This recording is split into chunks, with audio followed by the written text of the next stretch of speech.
Jumal õnnistagu kõiki, kes on täna tulnud. Jumala sõna ütleb nii, et kogudus või see keskkond siin, see on see koht, kus on Jumala süda ja tema silmad. Ja ilmselgelt ei ole mõeldud siin füüsilist südant ega füüsilisi silmi, sest meie isa palve algab ka sellega, meie isa, kes sa oled taevas, ehk siis mitte selles maailmas. Ja tema õnnistused ja tema ja tema õnnistused ja mida me oleme täna ka kuulnud, need olgu meie peal. Ma olin natuke jälle nagu sünnitusvaludes, kuigi mul pole aimugi, mis need on. Andke andeks, daamid, teie jagate seda, aga mul on neerukivid olnud, öeldakse, et sarnane valu on. Ehk siis ka täna sellega, mida jagada, aga üks sai mulle väga kiiresti selgeks, et mul ei olegi vaja eriti midagi ise välja mõelda, vaid see, mida Jumal on lubanud kirja panna, seda tuleb jagada tema sõnasse. Ja pealkirjaks ma sain sellise asja, et 3 prioriteeti, mis määravad elu õnnestumise.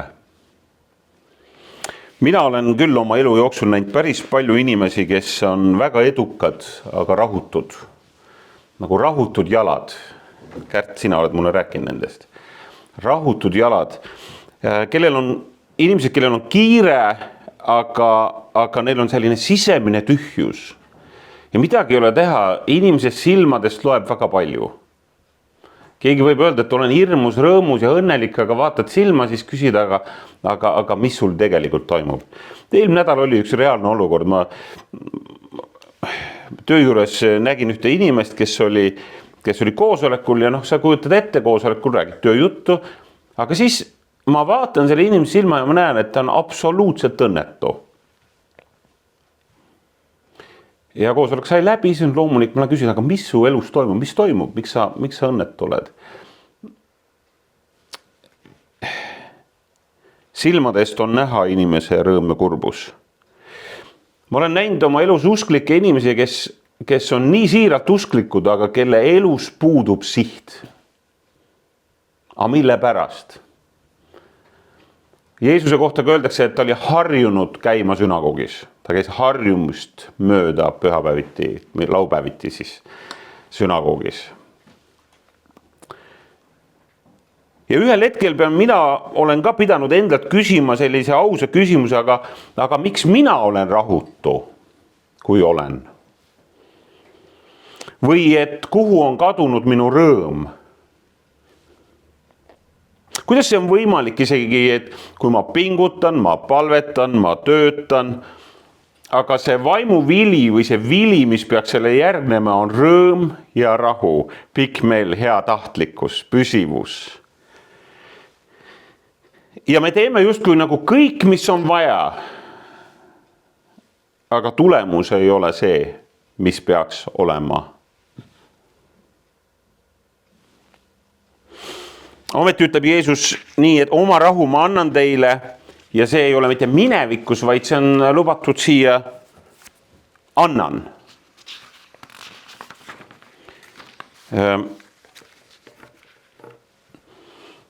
Ja siis jõuab see küsimus minuni väga isiklikult. Elari, kas sa oled selle rahu vastu ikka võtnud? Või jätkuvalt me püüame midagi välja teenida, midagi tööd teha? Võiks öelda isegi nii, et minu elus ei ole olnud mõned aastad, viimased aastad kuigi kerged. Ja kui ma tagasi vaatan, siis päris ausalt tagasi vaadates, siis nii mõnelgi korral olen ma avastanud, et minu fookus ei ole olnud Jumala sõnal. Vaid, ja nüüd ma räägin, millel ta on olnud. Sest selle jutluse mõte on see, et kui sa leiad siit samastumist ja me leiame Jumala sõnast lohutust ja kinnitust, siis me saame luua muutuse või Jumal loob muutuse läbi selle. Fookus on olnud selle, mida ma pean suutma. Mida mina pean korda saatma ja mida mina pean kontrolli all hoidma. ma ei ole öelnud, et Jumalat pole või Jumalat ei ole olemas või et ma elasin või olen elanud nendel hetkedel väga sageli nii, nagu kõik sõltuks minust. Ja mida rohkem ma vaatan pühakirja loen ja mida rohkem ma vaatan elu, kirikuisade elu, siis selgemaks saab üks asi. Probleem ei ole selles, et inimesed ei pinguta. Ja me pingutame palju, eriti eestlased. Me oleme tublid, me oleme kohusetundlikud ja me oleme väga usinad. Peeter kolmapäeval ütles palvekoosolekul, talle meeldib kohe tööd teha, saaks tööd teha. Minu poeg Henri on üks töökas mees, pole sellist teist näinud. Tal on 7-aastane poeg. See on täpselt samasugune nagu isa. Kui saaks vaid tööd teha. Probleem ei ole selles väheses pingutamises, selles õppimises. Me sõitsime Rebeccaga siia, ta oli mu telefonis, järsku võpatab, mul on homseks õppida. Mis siis saab, et kui ma ei jõua õppida? Ehk siis meil on pidevalt vaja pingutada millegi nimel. Milles ei ole iseenesest midagi vale, aga me kulutame oma elu asjadele, mis on head, aga me jätame kõrvale oma elus selle küsimuse, aga mis on otsustav. Ja kui ma täna selle mõtlesin, siis ma saan aru, et me räägime täna lõpuaegadest, me räägime täna, kui me loeme Jesaajat, Jeremiat, me näeme nende selle ajastu lõpumärke. Ja ütleme ausalt läbi kiriku ajaloo vaadates, siis väga palju on ka sellel teemal puusse pandud.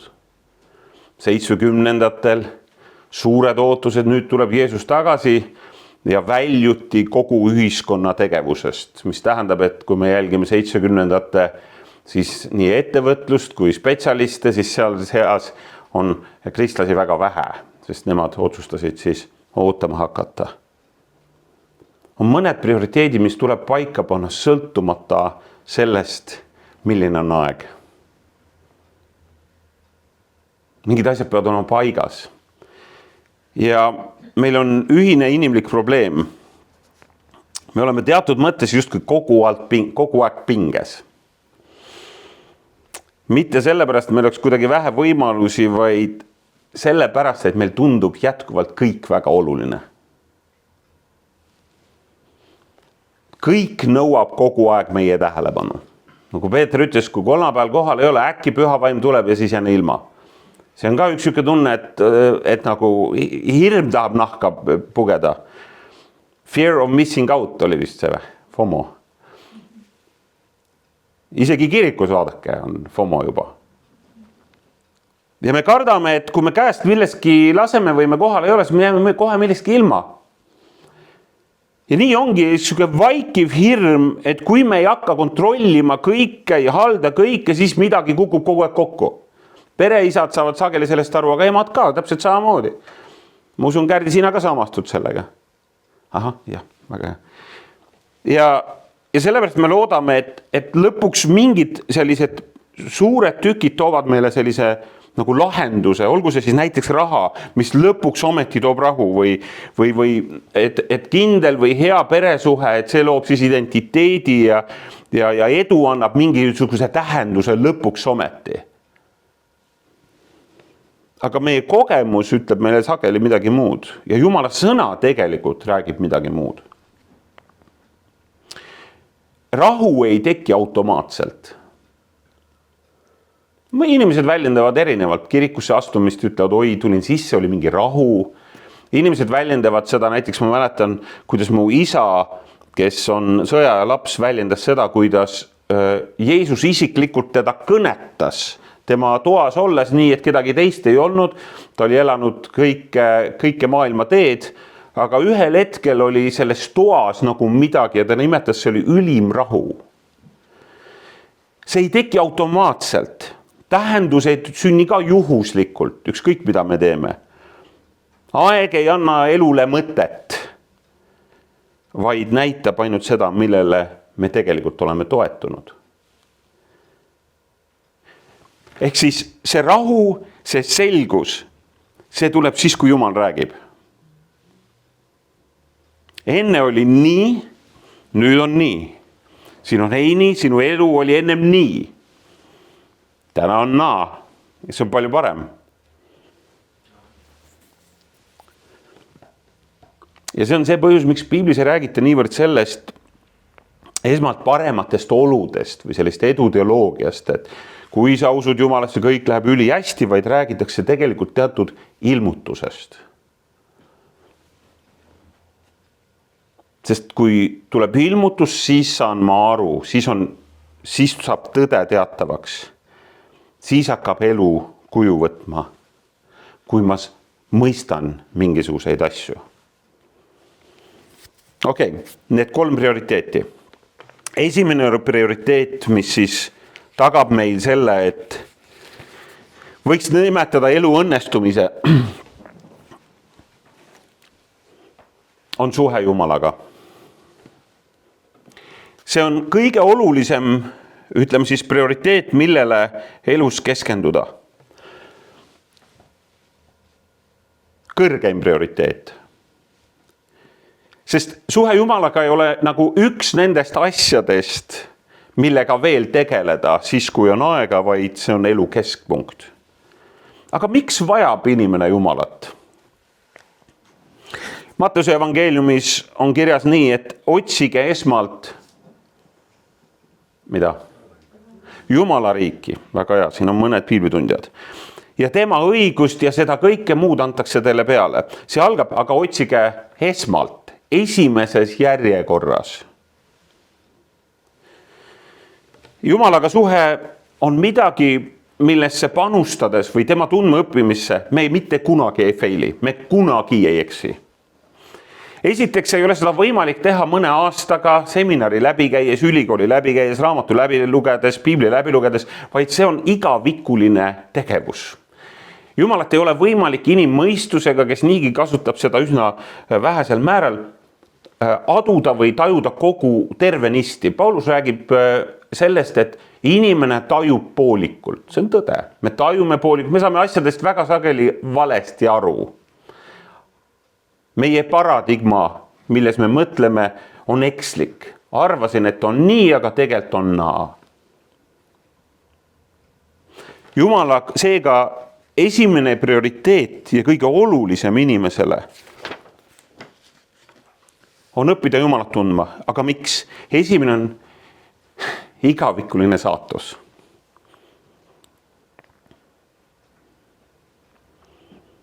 Kõik, mis ei arvesta igavikuga, ei saa olla elu alus. No mõelge sellele. Kõik, mis ei ole igavikuline, ei saa olla elu alus. Ta ei kanna. Me võime ehitada oma elu karjäärile, perekonnale. Need mõlemad on kaduvad. Identiteet rahale, no ka see võib otsustada kaduda. Need asjad võivad ju ja ongi kõik olulised, aga mitte ükski neist ei kanna seda igavikulist kaalu. Kirikuisa Augustinus on öeldud nii, et sa oled meid loonud enda jaoks ja meie süda on rahutu, kuni ta leiab rahu sinus. Kui me kaotame elus kõik muu, aga me oleme säilitanud usu Jumalasse, siis me ei ole kaotanud kõike. Õpetussõnades on ka üks võrdlus selle kohta, et isegi kui puu maha võetakse, siis on tal lootust. Miks? Sest tal on juured. See on midagi, mis on igavikulist ja jäädavat. Nii et esimene on igavene saatus. Meie suhe Jumalaga Kristuse kaudu tagab inimesele igavese elu. Teine asi on mõju ja saavutused siin elus. Võiks ju küsida, mis kasu või mis eelis on kristlasel, kes usub Jumalasse, teenib teda selle inimese kõrval, kellel ei ole. Mõlemad kogevad selles elus edu. mõlemad ja Jumala sõna räägib väga selgelt, on võimalus selles maailmas edu saavutada ilma Jumala tundmiseta.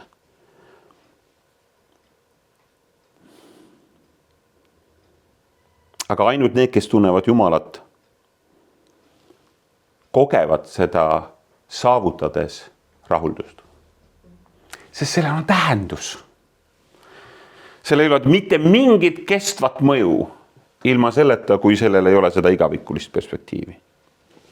C.S. Lewis on hiljem tunnistanud selliselt, et ma arvasin, et olen iseenda peremees, kuid avastasin, et tõeline vabadus tuli alles siis, kui andsin end Jumalale.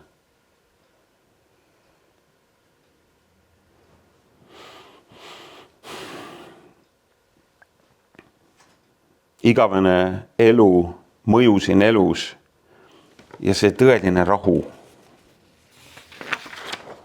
Jeesus ütleb, et oma rahu ma annan teile ja oma rahu ma jätan teile. Ja siis ta ütleb, mina ei anna teile nagu maailm annab. Teie süda ärgu ehmugu ega mingu araks. Ehk siis on võimalik saada teistmoodi ka rahu. On võimalik saada hetkelist rahu, on võimalik saada sellist rahu, mis pole püsiv. See maailm ei oska mitte kuidagi rahu luua ega pidada. Seda me näeme selle maailma ajaloo sõdade vaatest. Seda välist rahu lihtsalt pole. Ja Piibel räägib ka sellest, et ühel hetkel seda välist rahu ongi väga raske leida. Ja ka inimestes ennestes ei ole rahu. Aga mida siis Kristus ütleb? Ta ütlebki, et kui te Jumalat õpite tundma, keskendute sellele, võtate seda tõsiselt, siis ei ole võimalik, et te ei leia rahu. Sest see rahu on selles sõnumis sees.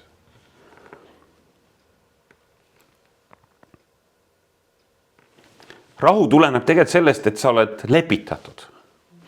Veel kord Rebekaga tulime, meil oli väga sügavad teoloogilised vestlused 7-aastase tüdrukuga.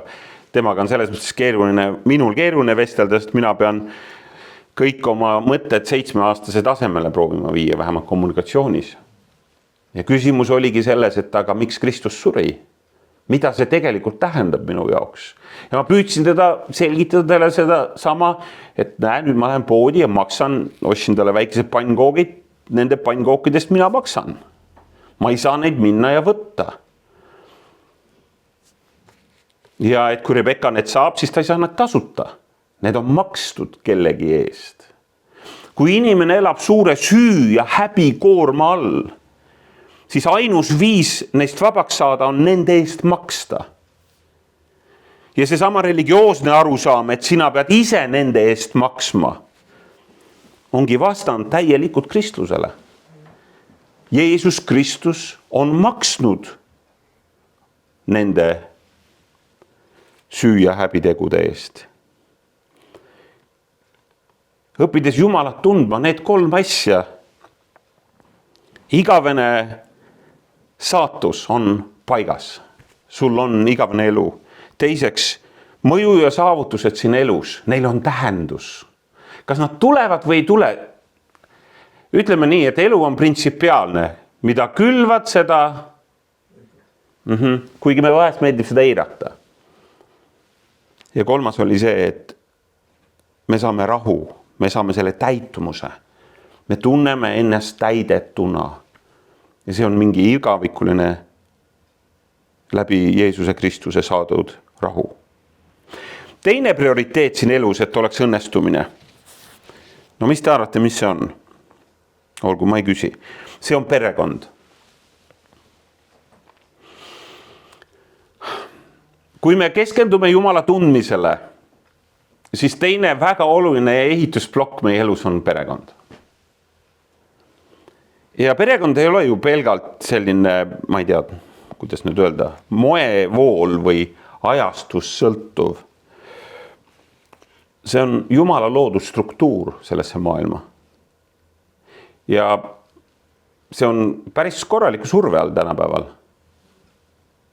Meile öeldakse või me näeme seda ka ise, oleme seda ise kogenud, et perekond on iganend, piirav ja kuidagi ajast ja arust. Aga kui me vaatame tänast ühiskonda, siis me ei näe väga suurt tervist, vaid vastupidi, me näeme haiguse sümptomeid, katkiseid suhteid, isata lapsi, emotsionaalselt üllatud inimesi ja identiteedi segadust. Rääkisin hiljuti just oma poiste treeneriga ja ta on kehalise kasvatuse õpetaja. Ja meil oli selle teemal juttu, et kuidas lapsed tänapäeval on ja me natuke üldistame, aga ta ütles selle peale, et sa ei saa midagi teha ka, aga see esimese klassi õpilane võib sind saata täpselt sinna, kuhu ta tahab. Ilma, et sul oleks mitte mingit õigust seda asja kontrollida. Kahju selle juures on see, et me kõik mõistame, et see algab kodust. See ei ole praegu mitte moraliseeriv, vaid see on mulle endale meelde tuletus, et need on printsiibid ja prioriteedid, millest kinni hoides mina ja sina õnnestume. Jumala tundma õppimine, teine perekond.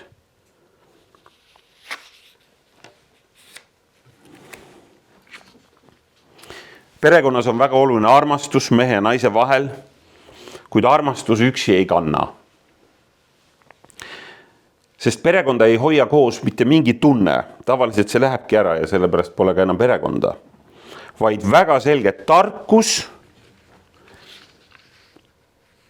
või siis arukus, teadmised ja iseloom. Armastus võib kenasti peret kokku tuua, aga ainult selline küps iseloom ja selline vaimulik küpsus hoiavad pere koos kriisides. Või väsimuse all või surve all.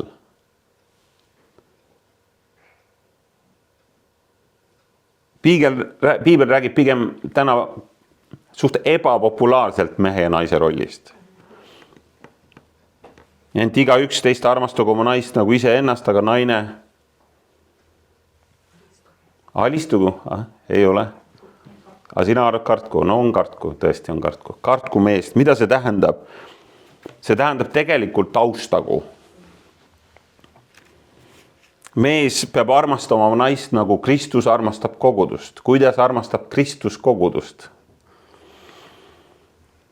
Ohvrimeelselt. Kindlustades oma naisele, mis vaja. See ei ole alandumine ega selline enda väiksemaks tegemine, vaid see on selged rollid, et perekond püsiks.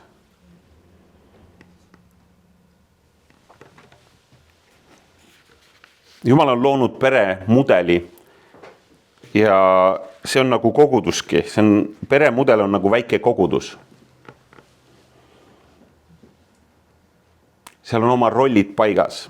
Ja ma olen mõelnud sellele, et kodus on suht selge, et kui me süüa teeme, siis vähemalt meie kodus, siis keegi peab ikka appi tulema, mitte nii, et üksi tuleb kõik ära teha.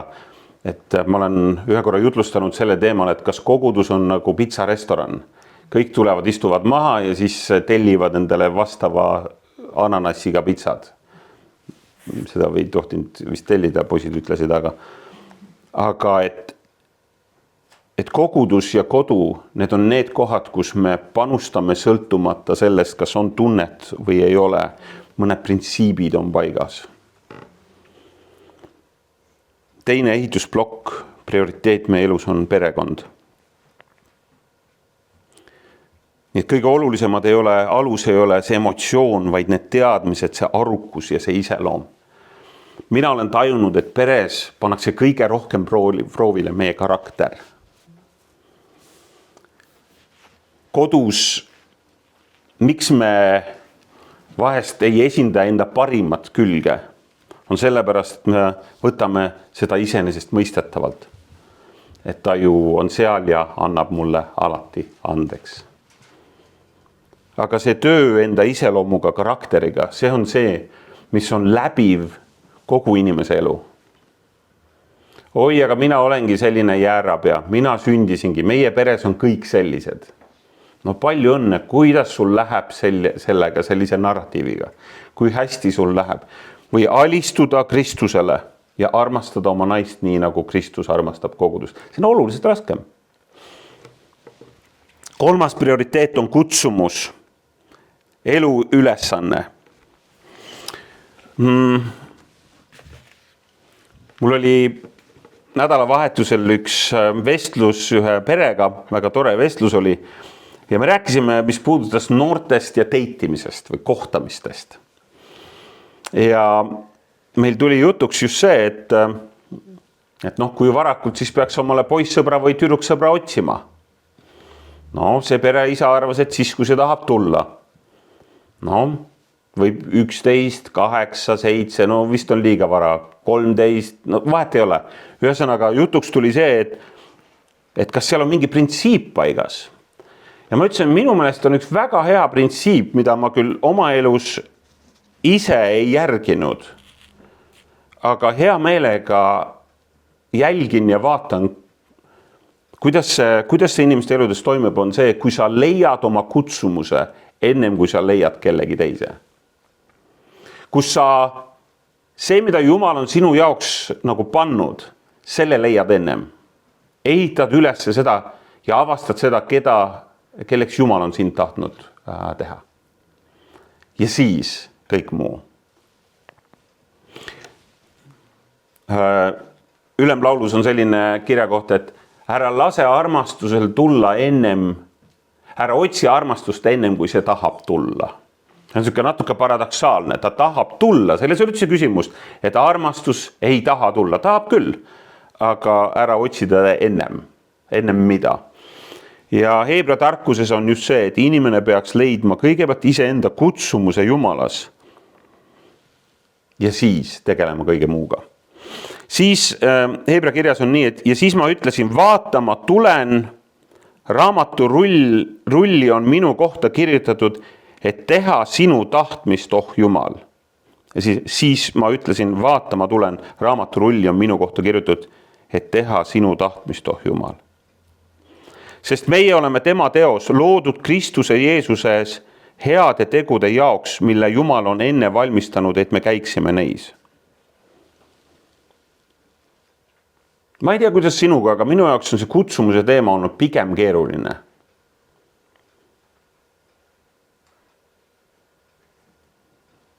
Ma ootan teie pilkusid, proovin leida, kas on sarnaseid mõtteid. Kutsumus ei ole ju eneseteostuse projekt. See on midagi, mis meie südametesse on kirjutatud, midagi, mille eest me oleme valmis seisma. Ja see on palju sügavam küsimus. Ja panin endale siia kirja, et miks mind üldse loodi, on kutsumuse küsimus. See ei ole ju ainult küsimus, mida ma teen, vaid kelle tahte nimel ja kelle hüvanguks ma üldse elan.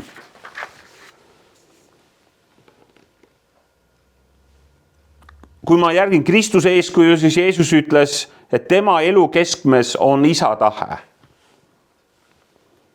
Heebra kiri ütleb, et juba enne Kristuse sündi oli tema elu mõte kirjas, tulla ja teha Jumala tahtmist. Ja minu meelest see annab ka meie kutsumusele kaalu. Mulle väga meeldib Tolkieni üks jutustus sellest ühest mehest, kes ei tea, kes Tolkien on, siis Tolkien kirjutas Narnia lood, oli C.S. Lewis'e suur sõber. Ja ta kirjutas ühe sellise väikese loo ühest mehest, väga lühidalt jutustan, kus tema elu selline suur armastus ja kirg oli maalimine. Ta väga tahtis maalida ja talle meeldis maalida ühte täiuslikku lehte. Aga tal oli üks probleem, tal oli tüütu naaber. Aga see tegelikult naaber ei olnud nii tüütu, vaid ta oli suure abi vajamisega, ta vajas väga abi pidevalt. Ja iga kord, kui ta maalima tahtis hakata, siis see koputas. Kuule, kas sa saaks tulla, mul on poekotid vaja nüüd tassida. Siis ta tahtis jälle võtta selle maalimiseks selle pinsli kätte ja ta oli jõudnud ühe lehega juba poole peale.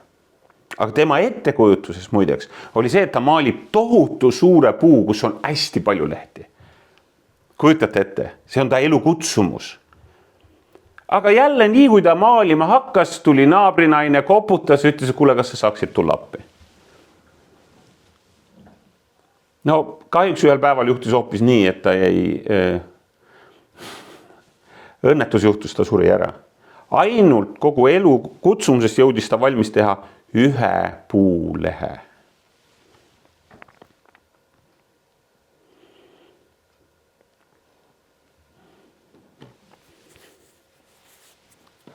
Meil on mingi ettekujutus oma kutsumusest, mida me selles maailmas teeme. Apostel Paulus ütleb nii, et kutsumusel ei ole väike hind. Kutsumus nõuab keskendumist, distsipliini ja sageli väga palju loobumist. Aga just siin, kui on palju loobumist, kogeme suurt rahu või sügavamat rahu. Mitte siis, kui on kõik lihtne, vaid siis, kui kõik on tähendusrikas.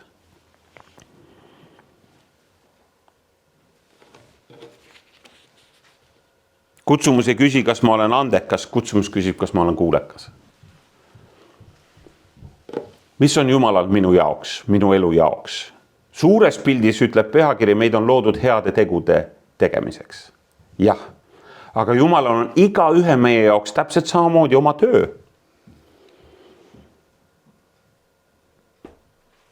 Need on 3 printsiipi. Jumala tundmine, perekond ja meie kutsumus. Väga lühidalt. Ja meil on võib-olla ka 3 sellist ausat küsimust, mis nõuavad vastust. Esimene on, kas Jumal on minu elu kese või ainult kuldkala, kust me saame aeg-ajalt midagi soovida või et ta meid aitaks. Jumal kindlasti ei ole meie varuplaan, vaid ta peab olema esimene allikas. Paljud ju ei eita üldse Jumalat või tema olemasolu, aga lükkavad pigem Jumala kõrvale, kuni olukord muutub kriitiliseks. Nii et pigem ei ole küsimus täna, et kas sa palvetad, vaid et millal sa palvetad. Kas Jumal on esimene, kelle poole pöördud või viimane, kui kõik muu on läbi proovitud? Vaata sellel järgneval nädalal. Vaata oma elu ja analüüsi. Ja tee korrektuurid, kui vaja. Millele mu selle nädala otsused toetuvad? Kas nad olid Jumala ees läbi katsutud, läbi proovitud? Ja sa näed muutust. Teiseks, kas ma ehitan oma iseloomu, oma karakterit perekonnas, perekonna jaoks ja ehitan oma perekonda ülesse?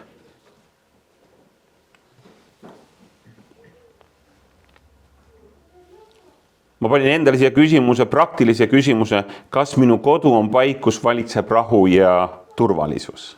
Kärdi läks ära. Okay. Ma siis pärast ütlen. See on teist küsimus mulle, kes tulen töölt ja võib-olla kannan kaasas seda kogu oma töökoormat. Kas see kodu on see, kuhu pereisa ja pereema toovad rahu? Ja kolmandaks, kas ma elan kutsumuse elu või olen jätkuvalt ooterežiimil? Ma pigem valin täna kuulekuse.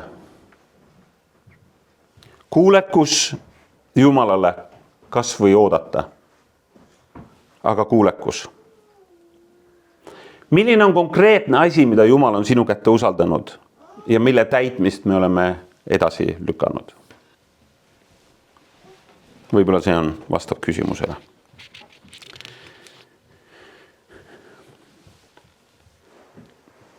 Nii et 3 asja. Ja aga miks? See on sellepärast, et Jumala sõna ütleb, et me peaksime saama targa südame. Õpeta meid meie päevi arvestama, et me saaksime targa südame. On psalm 90:12. Ja tark süda teeb paremaid otsuseid. Ja kui ma vaatan ennast tagasi 10 aastat või 20, siis ma tahaksin loota, et ma olen hakanud tegema paremaid otsuseid. Ja ma arvan, et see ongi täna üleskutse kogudus meile kõigile. Kui me tahame õnnestuda selles elus, siis tuleb teha meil targad otsused. Ja see esimene tark otsus on õppida tundma oma Jumalat. Kõigil oma teedel. Iga päev. See on nii praktiline, kui veel annab. Kui kogudust aeg-ajalt võiks süüdistada selles, et ta on teoreetiline ja käib ja muudkui palvetab ainult, aga ei tee midagi, siis Jumala tundmine ei saa mitte kuidagi olla teoreetiline. Sest vastasel juhul on see lihtsalt mõttetu. See on nii nagu usk ilma tegudeta on surnud. Pole ju mõtet uskuda, kui usul pole usutegusid. Nii et me valime Jumala enne kõike, mitte ainult pühapäeval, me valime perekonna enne edu ja kutsumuse enne mugavust. Ja põhjus, miks me võime juba ebaõnnestuda, ma igaks juks räägin ette selle ka ära, miks ei või õnnestuda, miks me ei saavuta seda, mida ma olen just jaganud, on sellepärast, et meil tekib jagatud lojaalsus. Tekib huvi ja soov mitut asja korraga teha, mitmele asjale korraga keskenduda. Kui kõik on oluline, siis miski ei ole esikohal. Aga seal, kus on prioriteet, seal tuleb ka rahu. See on jumalik printsiip. Ma kutsun täna tunnistajaks taeva ja maa. Ma olen pannud su ette elu ja surma. Vali siis elu. Amen. Tõuseme ja palvetame. Jumal isa, ma tänan sind selle päeva eest. Ma tänan su armu ja halastuse eest, millega sa vaatad meie maa ja rahva peale. Jumal, ma tänan selle eest, et sinu õnnistus on meie üle. Ilma sinuta me oleksime ammu ära lõppenud, vaid sa oled andnud meile kogeda oma headust ja oma heldust. Ja ma palun Jumal ka kõigile, kes on täna siin, et nad võiksid oma elus leida selle suure igatsuse, mida sa oled inimese sisse pannud, nii nagu koguja ütles, et inimese sees on igatsus.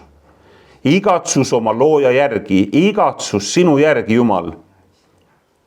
Olgu see kohtumine täna või järgnevatel päevadel siiras ja vahetu, Jumal, mil sina kõnetad inimest. Igal pool, igal ajal. Isa, ma palun sinu õnnistust üle meie perede.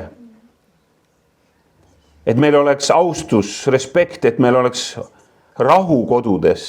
Et kodud oleks turvapaigad, kuhu on hea tulla, kus on võimalus jagada täpselt seda, kes me oleme, oma nõrkuste ja oma tugevustega. Kus me ei ole kriitilised ega satu kriitika alla, vaid võime olla autentset, Jumal. Isa, ma palun su õnnistust ka töö üle. Kõikide nende tegevuste üle, mida me teeme, olgu need erilise soosingu all. Issand, kui keegi kannatab puudust, anna tarkust näha vajadusi muutusteks. Aita meil näha meie iseloomu vigu. Luba oma püha vaimul meid korrigeerida, nii et me võiksime üksnes tuua au sinu nimele. Jumal, õnnista meid ja luba meil kogeda sellel uuel nädalal sinu erilist ligiolu ja sinu headust. Sinu headus ja sinu heldus järgivad mind. Aamen.